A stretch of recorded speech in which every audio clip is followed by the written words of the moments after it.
નમસ્કાર ગુજરાત. ચૂંટણીનો માહોલ પતી ગયો છે અને અમુક જગ્યા ઉપર વીજળી બહુ ફેમસ થઈ ગઈ છે. બધા એમ કહે છે કે વીજળીએ અત્યાર સુધી મનોરંજન પૂરું પાડ્યું વગર પૈસાનું, એમાં બધાને મજા આવી. બરાબર, એટલે આપણે એ વિષયમાં કોઈ પડવાનું નથી, પણ મને એટલી ખબર પડે કે સ્ત્રી કક્ષાની માણસને આટલી હદની નીચ કક્ષાની રાજનીતિ સાથે જોડી અને જો તમે તમારી રાજનીતિ કરી અને આગળ વધવા માંગતા હોય તો તમને મુબારક. હા બરાબર, એ બધું મૂકી દો. હું તમને ધકધકતો તમને દાખલો આપું. ગોંડલની અંદર અને સમસ્ત સૌરાષ્ટ્ર ને ગુજરાતની અંદર જીએસટી કૌભાંડોનો વ્યવસ્થિત મોટો રાફડો ફાટ્યો હતો અને વ્યવસ્થિત કાયદેસરની તમામ ઉપર કાર્યવાહીઓ કરવામાં આવી. ઘણાઈને બેંક એકાઉન્ટ ને પેઢી ને જે પણ વસ્તુ હતી બધી ઉપાડી કાયદેસરની ચાર્જશીટો દાખલ કરી અને જેલના સળિયાની પાછળ મોકલી દેવામાં આવ્યા. આની વચ્ચે હું તમને યાદ કરાવું તો ગોંડલ નાગરિક બેંકના એકાઉન્ટ નંબર છે 3512. બરોબર, ઈ એકાઉન્ટની અંદર કેટલું જોડાણ કરેલું તો કે એક અમીરાજ એન્ટરપ્રાઇઝ નામની પેઢી, એક રામ એન્ટરપ્રાઇઝ, એક ગિરિરાજ કોર્પોરેશન, જગદીશ ટ્રેડિંગ, જેના જીએસટી નંબરના પાછલા 3 આંકડા તમને આપું છું 1ZD. બરાબર, પછી જસવી ટ્રેડિંગ, અક્ષર એન્ટરપ્રાઇઝ, પછી ગિરિરાજ કોર્પોરેશન, જય ગણેશ ટ્રેડિંગ, આ બધી ટ્રેડિંગ પેઢીઓ ઊભી કરવામાં આવી. ઈ પેઢીએ આ ગોંડલના બેંકના એકાઉન્ટો હારે તમામ વ્યવહારો કરેલા. એની અંદર મિત્રો મગફળી, કપાસ અને ખેત પેદાશની ઘણી એવી જણસીના બોગસ બિલ બનાવી કમ્પ્લીટ રીતે વ્યવસ્થિત બહુ મોટા પ્રમાણમાં જીએસટી ચોરી કરવામાં આવી. આ તમને કોઈને નથી ખબર આ વીજળી વાળાઓને? તો તમારે આમાં જોવું છે.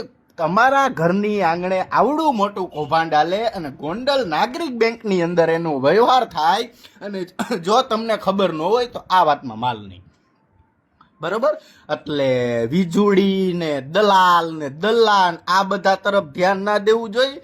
સ્વૈચ્છિક પૌષ્ટિક રાજનીતિ કરવી જોઈએ, હું એવું માનું છું.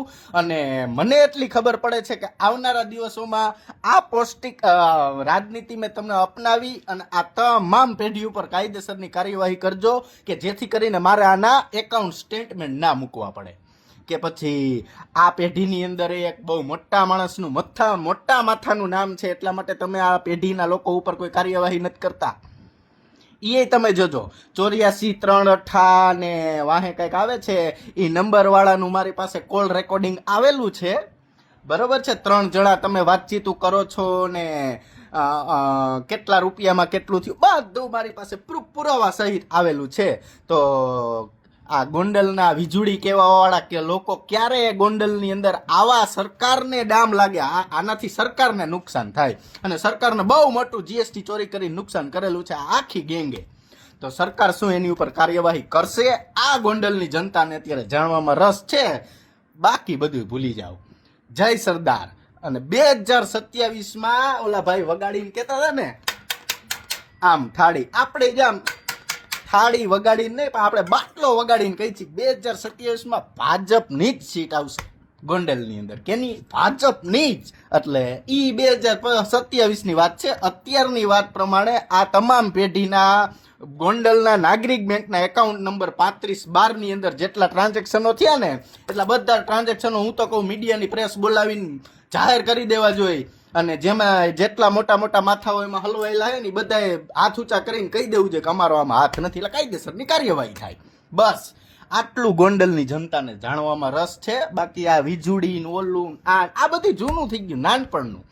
પણ તમે આકલાઈ ગયા, સમજી ગયા કે તમારી રાજનીતિક પૌષ્ટિક આહારની લેતી દેતી કેટલી છે ને આમાં દેખાય એવી. જય સરદાર.